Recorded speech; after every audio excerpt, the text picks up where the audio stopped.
Le soleil se lève à peine, mais les équipes de recensement des éléphants sont déjà au travail. 9 avions qui survolent pendant 6 jours une surface de 45 000 km², plus grande que le Danemark.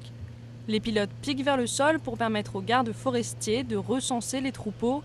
Près d'un tiers des éléphants du Kenya vivent ici, dans la réserve du Tsavo. Notre histoire avec les éléphants est triste, particulièrement dans ce parc. De 35 000 éléphants en 1973, nous sommes passés à 5 000 en 1989.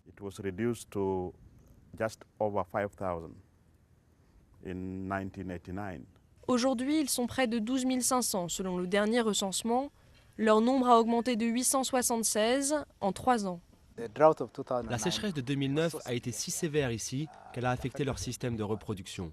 Plusieurs jeunes éléphants sont morts parce qu'ils ne pouvaient pas parcourir de longues distances. Mais la récente augmentation est un signe encourageant de la résistance de la vie sauvage.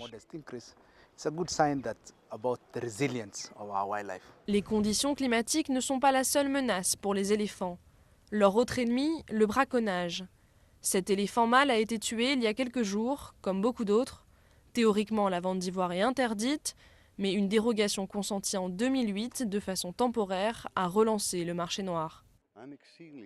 Je suis très préoccupé par l'augmentation du braconnage, car je pense qu'il est lié à un facteur fondamental, qui est l'augmentation de la demande en Chine et dans d'autres pays d'Extrême-Orient.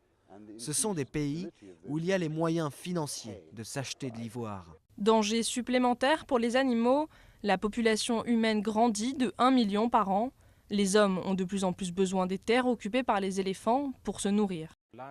Les terres, qui étaient avant réservées aux éléphants, sont maintenant réduites dramatiquement. Nous devons nous occuper de cela.